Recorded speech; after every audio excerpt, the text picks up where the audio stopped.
How to bake an apple pie. Let's get into it. First of all, I'm doubling my recipe, but I will give you guys the regular full recipe. Do with it what you will. In a medium to large size bowl, combine a half a cup of regular sugar and a half a cup of brown sugar. Light or dark, it's up to you. Mix until well combined.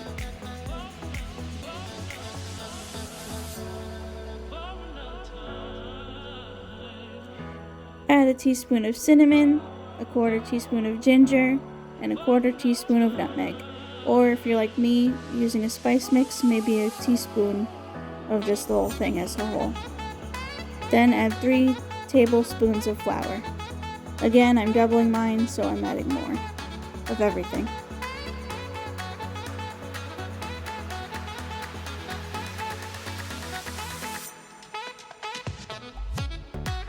Mix until everything's well combined. When that's all mixed well, you want to put it aside so we can focus on all our apples. Next, we're going to peel, core, and slice about 6 to 7 apples. If you don't have a core and slicer like I do, you can just use a knife, no big deal. As far as the apples go, you want to make sure you use a good baking apple like a Granny Smith or a Gala or a Cortland or something that won't turn to mush in the oven. Definitely don't want to end up with applesauce. Again, if you don't have a core like mine, you can use a knife, no big deal. When you got all your slices, throw them into your sugar mixture. Add about a tablespoon or so of lemon juice just to help the apples not brown too much while you're cutting. Then toss everything together until well combined and all of your apples are coated into your sugar mixture.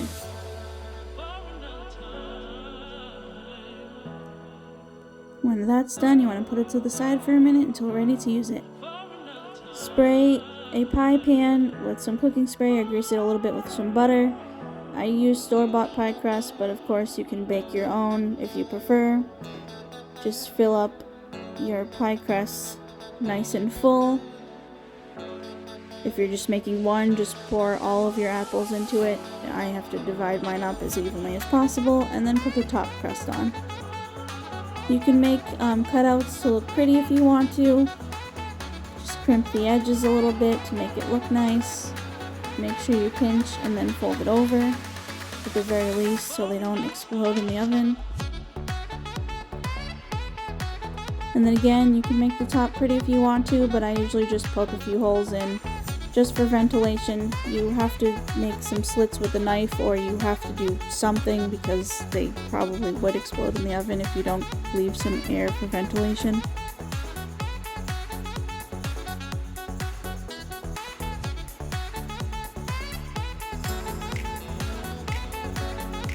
Next, you want to wrap your pie tightly in tin foil.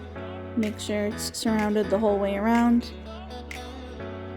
And it's nice and closed on the sides, so no air escapes. You want to bake your pies off at 375 degrees for 25 minutes. After 25 minutes, remove the tin foil and bake for another 25 minutes or until they're nice and golden on top.